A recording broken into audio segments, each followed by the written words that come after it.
I'd written up the proposal. I was, ready to send it.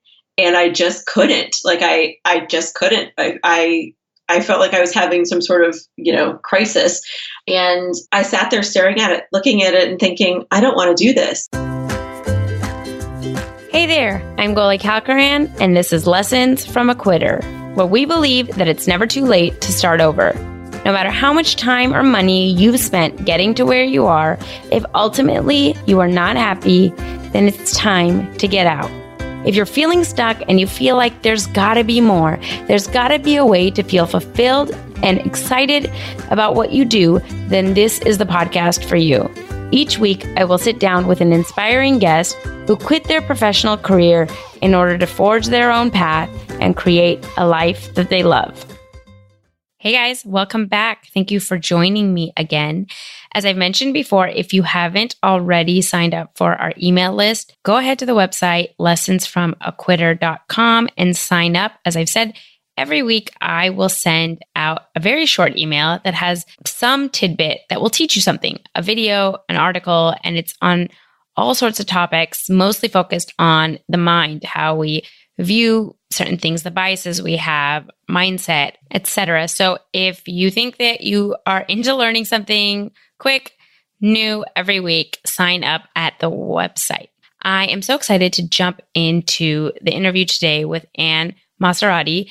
What I love about her story and that we will get into is that Ann really thought outside the box when she decided what she was going to do after she made her jump from being a consultant for over 12 years. She could have gone from as an employee to opening up her own consultancy or done something that was safe like that. And she'll talk about that. But I love what she did because I've talked about it a lot on this podcast, in that in today's age with the internet, you literally can make a career or a business pretty much around anything you love. Like people have businesses like around Teenage Mutant Ninja Turtles or salad dressings or, whatever.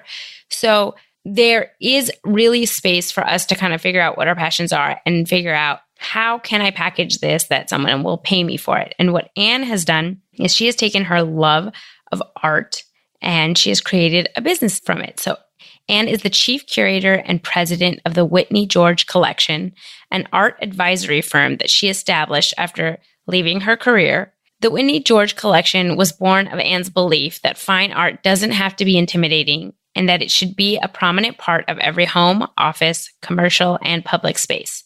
Through her work with the collection, Ann collaborates with home and business owners and residential and commercial interior designers to curate and source artwork that personalizes and elevates their interior spaces. As a lifelong art collector who comes from a family of artists, Ann loves sharing with and educating others on the joys of buying and living with original art. Like, how cool is that? Instead of saying, oh yeah, I like art, but who would pay me for it? Or I'm not an artist, I can't draw things. She has found a way to be surrounded by art all the time, every day, meeting with artists, learning about different new emerging artists and that kind of stuff in order to help the vast majority of us who don't know anything about art and really do need help filling our homes and our offices. And she's made that into a viable business. So I am so excited to get into her story. And without further ado, let's talk to Ann. Hi, Ann. Thank you so much for being on the show today. Thank you for having me. I'm so excited to talk more about what you're doing and how you've created this business for yourself. But I want to start by kind of giving the listeners a little bit of a background of what you were doing earlier on in your career. Sure. So my career has been somewhat varied. I essentially started off doing economics work for Arthur Andersen. I worked for their transfer pricing group right out of college.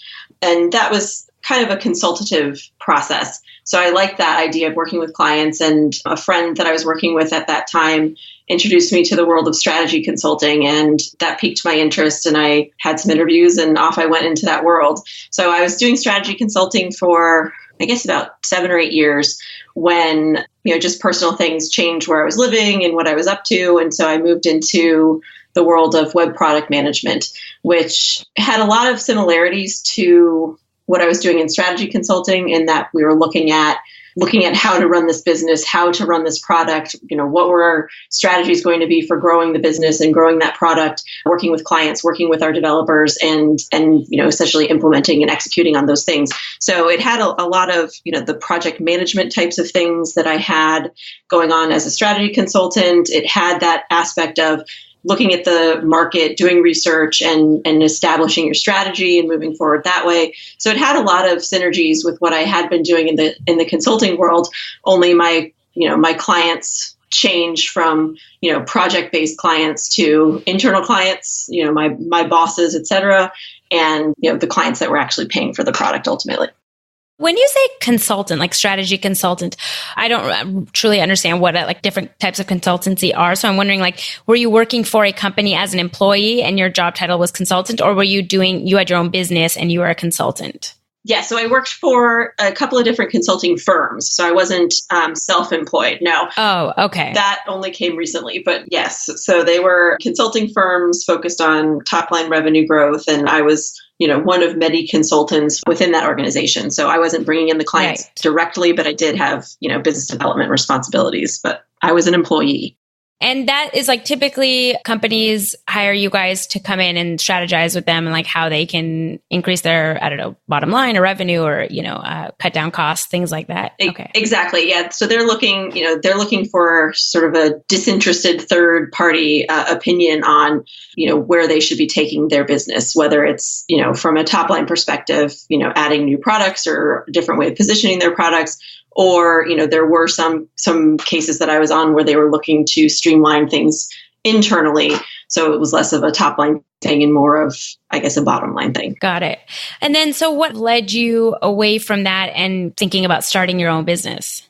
I had watched a number of my colleagues in the strategy consulting world sort of break off from the bigger firms and start their own consultancies, and I actually had gone with one of the principals of the first firm that I worked with broke off and started his own firm and asked me to go along with him. And so that was sort of the first foray into that. But I watched these people go and I'd watched them be, very successful. And so that always just kind of put a little kernel in the back of my mind of, maybe that's something that I want to do at some point. Plus I come from sort of an entrepreneurial family background. My father essentially always been self-employed. He's had stints here and there where he worked for someone else and it never totally worked out because he was much better off being his own boss. So it was always something where I felt like someday I would have, sort of a different life than your typical, corporate grind. Yeah. And so how did that day kind of come about for you? I don't know that it was really a day in particular, but it was an evolution. I think like a lot of people, once you have a child, your perspective on work kind of changes. I wanted my time away, if I was going to be working, to be quality time. And I didn't want it to feel like I'm just doing this job for the sake of having a salary and health insurance. So that started, the movement towards working for myself. And I guess to the extent that there was a day that I made the decision to change, it was sort of brought to me and in the form of, corporate downsizing. Yeah, it seems to be kind of the blessing in disguise is like the little push that you need. Who knows, maybe you'd get there someday on your own, but it's kind of like this loving nudge that pushes you out. Exactly. Yeah. It was, and it's never fun to be told that you don't have a job anymore. But in every instance of every person I've ever met who's had that happen, it's 20/20 hindsight. I think that a lot of people relate to what you said about, when you have a kid. I think it was obviously the case for me, but how can it not shift your perspective just because your whole life changes? Yes, I definitely agree with that. So, okay, so you were thinking about that, and why not just go into your own business for a consultancy, like what you had been doing for, you said 7, 8, 10 years? Yeah. Well, I did. So that was my first idea was, go with what I know. And so what I know is consulting. And, so I set up my business and I was ready to go. Had a logo, had my business cards, and I was going to go be a consultant. And I had my first client all lined up and he was excited to work with me and I was excited to work with him until I wasn't. And and it came time for, I'd written up the proposal.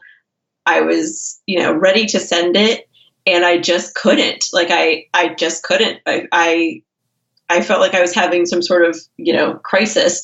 And I sat there staring at it, looking at it and thinking, I don't want to do this. Like, this is not what I want to be doing. And, I called up the client and I explained it as best I could. And luckily, like, he was a high-end furniture manufacturer, and doing that is his passion. And he works with his wife, and they, do it together, and they make beautiful furniture, and that's his life. And so he totally understood. It was his passion. So he understood that you wanted to follow your own passion. Yes. And I was very clear. I was like, I don't want to do anything but the best job for you. And I don't feel like I can, given my desire to do something else. And so it was great because he understood, and we still remained in touch. And, as I found things that could be helpful to him, I've sent them along the way. And luckily I had a nice enough client where it worked out, and he didn't, yell at me or tell me I was wasting his time or anything. Being faced with go or don't go, it was a very poignant moment because it was almost like a physical thing. Like, I physically cannot press this button to send this proposal and make this work. So I hear that so much now. And even with myself, it's so funny how there's like a physical reaction when you don't want to do something, and it's your body kind of screaming like, no. Yes. And it does seem to be a lot of people's experience when they kind of get to that fork in the road and make the decision to jump. I think a lot of people relate, but I want to dig a little bit deeper. So, had you not liked it before and that kind of went through and set up your consultancy because that was what you did? Or was there like just a moment of reflection that you realized, oh, I don't want to do this? Had you been happy in that role before? Was it something that there was like a slowing awareness that you don't like what you're doing over, the 10 years that you were doing that job? Yeah, it's that whole like trust your gut because your brain hasn't caught up yet or something. It's not that I didn't like doing what I was doing. Like, I was good at it. And I think when you're good at something, there's momentum. And so you just kind of keep doing it. And so when it came time to make a decision of like, how am I going to support myself, or how am I going to contribute to the family is probably a better way of putting it.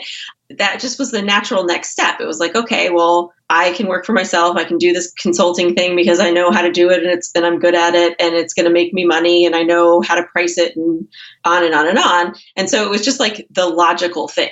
So it wasn't that I was sort of actively choosing it. It was just there. It was just the thing to do, I guess. I recently heard this writer on another podcast that I was listening to, and he said something like, failing is not the problem. Like, make sure if you're climbing a ladder that it's not leaning against the wrong wall. And it was so poignant because he was saying, like, a lot of times, like you were saying, if you're good at something, or if you're just used to achieving things, you just go to the next thing and the next thing, and because you're good at it and it's easy and it makes money and it's quote unquote successful in everybody else's eyes. And I think it really does take a lot of courage and guts to say, even though I'm good at this, and even though I can make money doing this, like, this isn't where my heart is at, and I want to try something completely different and start over.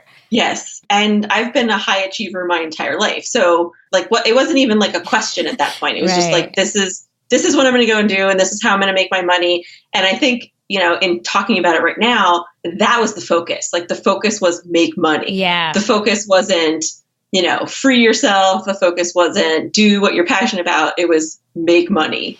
And I think as soon as that becomes your motivating factor, you're bound to have an issue that's going to, stop you dead in your tracks, I think. Yeah, I couldn't agree more. But I think that becomes so common for everybody. It's just the way that our society is set up. And even though like we have all these cliches and everybody says, like money doesn't buy happiness. And we all know, even in our fields, people that are ahead of you, and you see people that have more money and you know that they're miserable. Like, as a lawyer, I would see partners or people that were really high up in the firms that I worked at that had tons of money, and you could see they were miserable, even though you know all these things. The barometer is how much money are you making? And you think like, if I can contribute this much to the family, then we will be happier when X, we could have, Y, we could do these vacations. And I mean, that's just not the truth.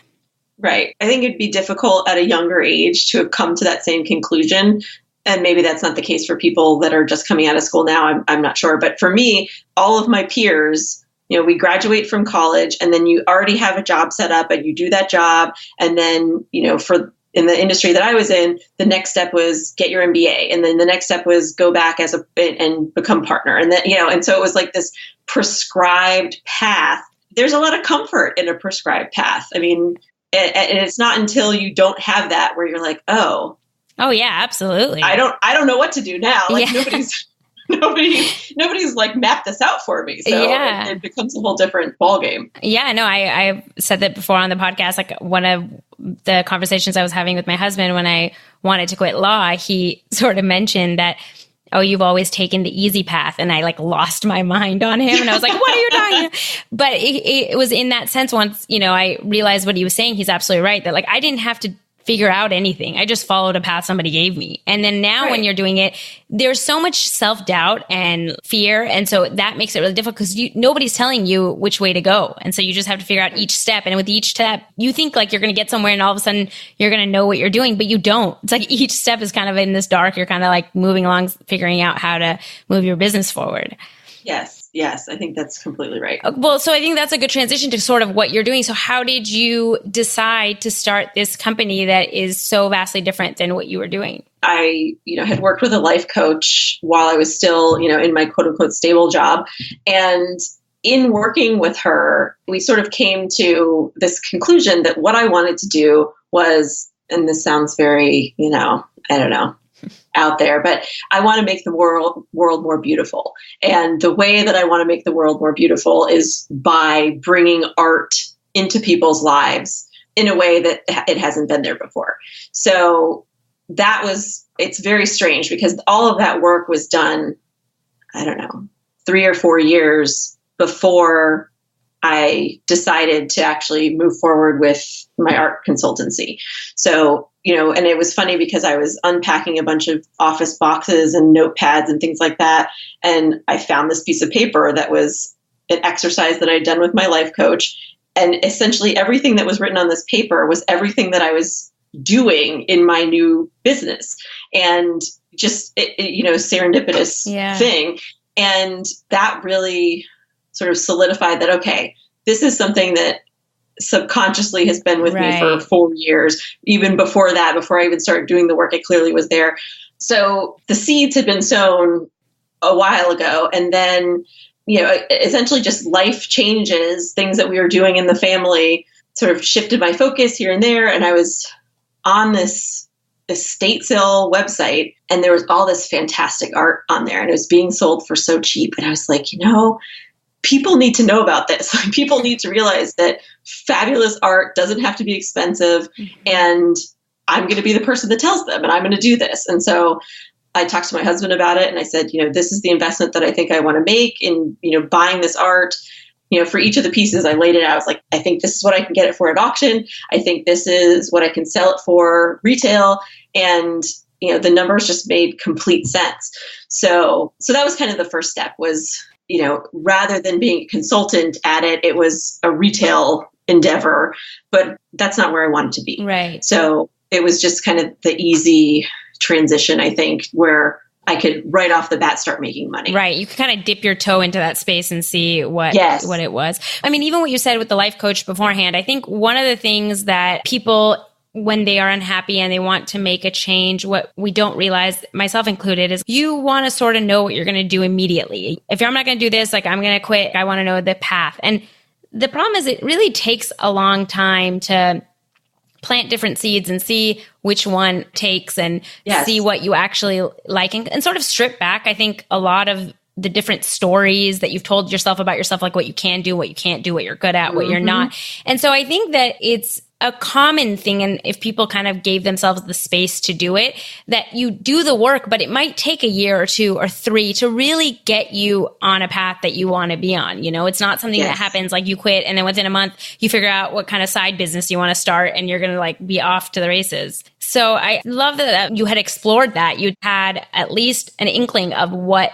you wanted to do or in what space you wanted to be in. And then, later on found the time and the space to do that. And so do you have like a history with art? What was your relationship with art that made you want to go and make a world a more beautiful space? It was something that started very young for me. I come from a family where we have artists in the family. So my grandfather was an artist, my uncle was an artist, and my father is, I think, artistically inclined. Like he can draw and he has a good eye, and a lot of the work that he was doing, for himself, because when he, wasn't working for somebody else, a lot of that work had like design and art elements to it. So from a very young age, I was exposed to art. Like that was the valuable stuff that was in my grandmother's house, were the paintings that my grandfather had done or the paintings that my uncle had done. And so, the value that the family placed on art, I think was probably different than other families. And so that, sort of set the pace. And watching my parents invest in art, and they weren't buying blue chip pieces or anything. I mean, it was just like, an artist that they found that made these amazing etchings, or somebody that did amazing pottery work or something like that. They had an interest in that. They spent their money on that. And that was part of sort of the family. But then in college, I took some art history classes and, just kind of learned the more formal aspects of it in that regard. But it wasn't my major. I was an economics major. And then, just in my adult life, that was something that was important to me. It was important to me to have art in my house and my apartments and in my room. And, just in following in sort of my family footsteps, that was something that I would seek out when I was either just out and about in the city or on vacation, et cetera. So it's just sort of been a part of me. And before I was working with the life coach, it was just like, oh, that's just something that I like, rather than something that's sort of integral to who I am. And I really do feel like now, I can say that it is. Like Malcolm Gladwell has the whole thing about the flow state. When I'm looking for art for clients or for myself, I get into the flow state. Like I can be doing that for hours and hours can pass. And I wake up, I'm like, oh, sorry, I was just working. Because it's just there's so many amazing artists out there. There's so much amazing work out there. And the hunt is very satisfying. Because it's, not only introducing my own eyes to this new art, but it's, opening up opportunities for artists who might just be doing this for fun and happen to throw a picture on Instagram every once in a while. Your business now is transitioned from you buying art online and selling the art to helping individuals and businesses source art for their various spaces, whether it's commercial or personal spaces, right? Yes, exactly. The transition happened relatively quickly. I had my collection that I had purchased, and I would go to shows and try to sell it. And what people were saying was like, oh, I really like this piece, but, and there was always a but. And it was always the kind of thing that could be solved. Like it was always a problem that could be solved. Mm-hmm. Like, oh, I like this piece, but it should be orange instead of red. Oh, those are things that we can handle. So in that process, that's where I started to get my first clients who wanted something slightly different than what I had. So I could just go out and find what they needed and bring it to them. And that was more appealing than sitting in a booth on a weekend, hoping that someone will buy a piece of art.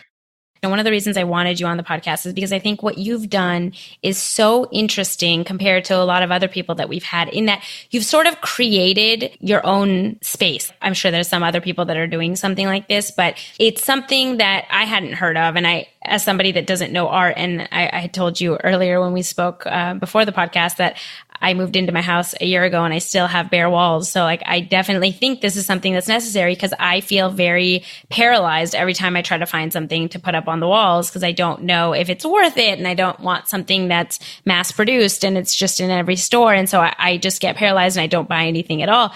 But regardless of that, I think that what's cool is you created a business out of something that is a huge passion of yours, that you're in your flow state. And I think a lot of people don't realize that now in this day and age with the internet, there are so many opportunities to make money and create businesses that are non-traditional things, that are things that people haven't really thought about. There are things that you can access a wide variety of people across the country or across the world, and you can provide services of things that you love to do that, you may not think that is a special talent, but because other people can't do it, they, value that and they will pay you for it. And I love that you have made that into an actual viable business. Thank you. It is something that is, I don't know, every day it's kind of amazing to me when new things pop up. But yeah, it is something that I really do enjoy. I enjoy the process, and I enjoy working with people like you who appreciate art in a general sense, but don't really know how to go after it or don't have the time to go after it. And, and that's where people like me, and there are other art consultancies out there, they tend to be on sort of the higher end of the market where people are making, investment decisions and they're essentially buying a collection for, the investment value. But on the quote unquote lower end of the market where most people can, have a budget for art, there's not a ton. I mean, interior designers can do it to an extent, but, their focus typically is on furnishings. Mm-hmm. So they're not going to have the network of artists and galleries that someone like, me has. So they can bring you what they know. And where I differentiate myself is, I know more when it comes to, finding art and that's going to fit a space. And so how do you typically do that? Like when they come to you, first of all, are your clients all local or do you work with people online? I work locally and right now nationally. If I could go international, that would be fantastic. And it's a fairly, straightforward process and it's similar no matter where the client is based. So I have to get a sense of what the space is. So if I'm local, I can, go to the space, get a tour, take photos, understand, what would fit in the space and how, and et cetera, et cetera. With clients that aren't local, it's still a similar process where I'll get photographs or videos of their space, get the measurements, and get all of that visual information about the space so that I can start the hunt. And once I've found pieces that I think will fit the bill, I do, mock-ups of the room. So I take an actual photograph of the space with the blank wall, and I superimpose a photograph of the art on there at, to scale so that the client can really have an idea of what this is going to look like once it's there. Because I think that's the other thing that prevents people from purchasing art is they don't know what it's going to look like. Is this going to look good or is it not going to look good or is it going to clash with this? And sometimes all of those doubts are paralyzing. So in this case, I can send them essentially as many mock-ups as necessary to get them to a place where they say, oh, yes, that's the piece, and there's always that moment. There's almost never a, oh, do I go with this one or that one? And, if they're still in that, I don't know, one or two, I still need to keep going because it has to be, there's the one and it clicks and that's the piece. And then, we move forward from there. So it can be done anywhere with any client. It can be done pretty much within any budget. And that's something that I do try to make happen because I want, first time art buyers to have that experience. And I really do believe that you can start your own private personal collection with a couple $100s. And I'm willing to help people with that kind of a budget because that's how I started. I started with little pieces of art, like actual physically little pieces of art that I could afford. And I actually couldn't even afford to frame them because the framing ended up being more expensive than the art. But, but I want that. Like I want people to put their budget towards things that have an aesthetic value, but then also have value to the community. Because when you're buying art, you are investing in a person. And, that person spent their time and their energy and blood, sweat, and tears and all of that to make this piece of art. And by buying it, you're supporting their passion. Right. Yeah. I mean, I think that's amazing. I think that's, I definitely need your services and I'll be talking to you about that later. But super. And so how did you kind of learn how to charge people, like how to price this? Was this something that there is like a standard or just trial and error when like I'm going to charge per piece that I have to buy someone or per room or how many, how do you structure that? It varies based on the client. And essentially, the model that I'm using is like an interior designer model. Got it. So designers, they can either say, I'll do this room for X number of dollars, and that amount includes their fee, and then, the furnishings that they're going to purchase. Sometimes they're paid on an hourly basis, and then they will charge markups on what they ultimately purchase for their client. Or they can get paid simply on a commission basis where, because of the relationships that they have with decor stores, they get a wholesale price and they charge their client retail and they take, the margin. Oh. So that's kind of how I researched that. And I knew, just through friends who had used designers, and then my father, having worked with a number of designers over his career, kind of got to, okay, I need to have some sort of varying models depending on what people are trying to accomplish, and then priced accordingly. So, the hourly rate is in line with sort of your average interior designer that most people would use. Not your 80-100s, but your regular interior designer. Yeah, that makes sense. I mean, you're designing a certain aspect of the room, so that really makes sense to kind of go off that same model. But I think that this raises another point where you talked about earlier too, how you started with purchasing and selling. I've seen, with most people that start their business, you start thinking it's going to be one thing, and then as you do it, you start noticing things, or people tell you what they need, and you start figuring out where there's a bigger market, and then you pivot. And I think a lot of times people try to wait for that. They want everything to be perfect, and they want to figure out how they're going to, get to step Z. And it's never going to happen unless you start and you fail and you figure it out and you pivot. And so I think this is a great example of that, you probably thought when you were first starting and talking to your husband that it would look like a completely different thing. And it didn't work out that way, but it worked out beautifully in another way. Yes, I'm making those adjustments daily. I mean, depending on what's coming in the door, because I want to say yes to people, so sometimes you'll be presented with an opportunity where your whole body is like, tensing up because it seems like it's going to be too overwhelming or, too whatever, right. Just not comfortable. And I've had opportunities where I've just had to push past that and say yes, and just kind of throw caution to the wind and say, I can get this done, and I'll just figure it out. And I think that idea, that sense of I'll just figure it out is really kind of the essence of entrepreneurship. Like it's, there's no perfect formula, but you do have to be someone who's willing to just figure it out. And that takes time, that takes energy and all of those things. But if you're willing to just figure it out, I think there's a lot that can be accomplished. Yeah, I couldn't agree more. So do you have any advice for people that feel like they want to get into the art world, or they want to buy, I guess, unique pieces of art for their space, but they are sort of like me and they don't really feel confident in that? Do you have a couple of tips of how you could go about figuring out who your local artists are and finding unique pieces? Yeah, I think, one thing to know, and I don't think a lot of people realize this, is artists are friendly generally. And they love talking to people who are interested in their work, as, most of us are. If somebody's interested in us, we will spend all day talking to them. So if you're finding art, whether it's something that you see in a restaurant or something that you see at a friend's house or on Instagram or, wherever it is that you're getting that visual stimulus, you find out the artist and you reach out to the artist. And I, to this day, have not come across an artist who said, no, like, I don't want you to come see my studio. No, I'm not going to talk to you about my work or anything like that.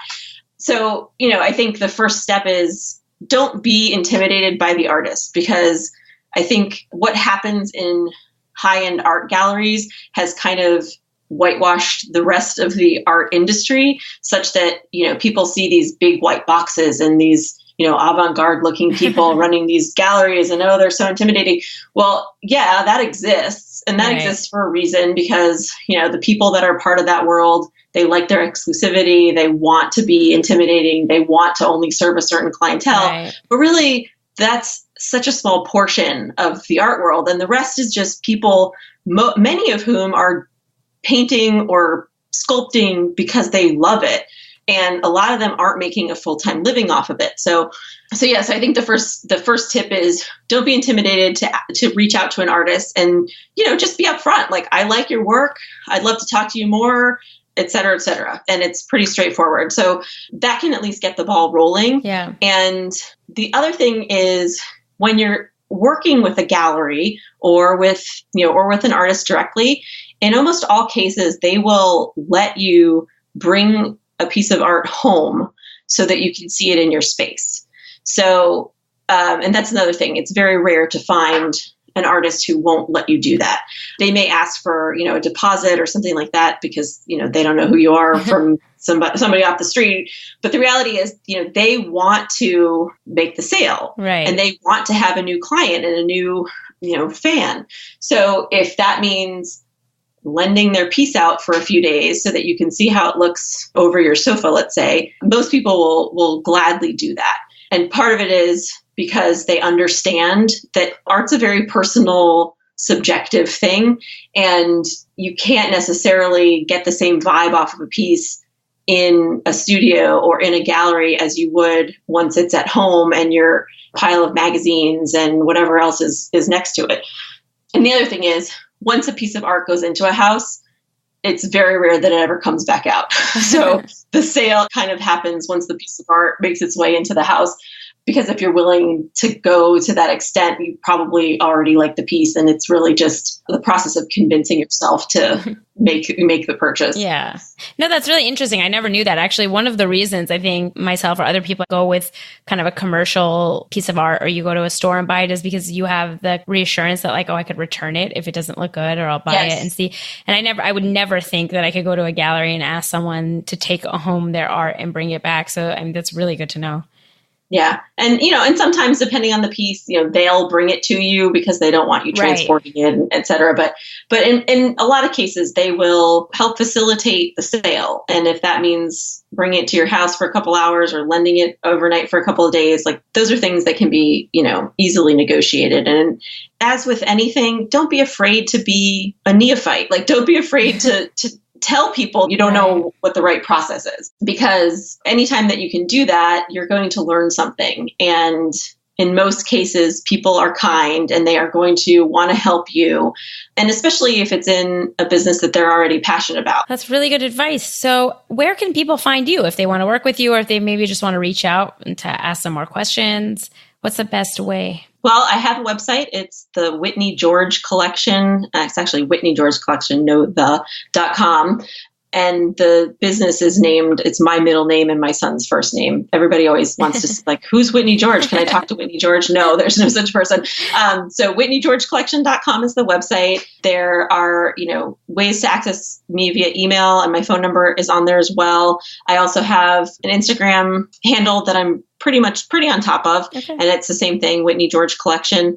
So yeah, I really do enjoy speaking to anyone who has interest. And even if someone thinks that their budget is too small, it might be, but chances are we can probably do something within, any budget that most people will have for art. Well, that's great. Thank you so much. And I can't tell you how happy I am to have you on and to have you share your story, because I really do think it's inspirational in the fact that you are carving a whole new path. And I think there's a lot of people that have something within them that they maybe haven't seen modeled in a business yet, and they could create a business out of it, but we're always sort of paralyzed by this fear of who am I, or why would anyone want this? And I think it's really good to see examples of people that are kind of creating their own space in business.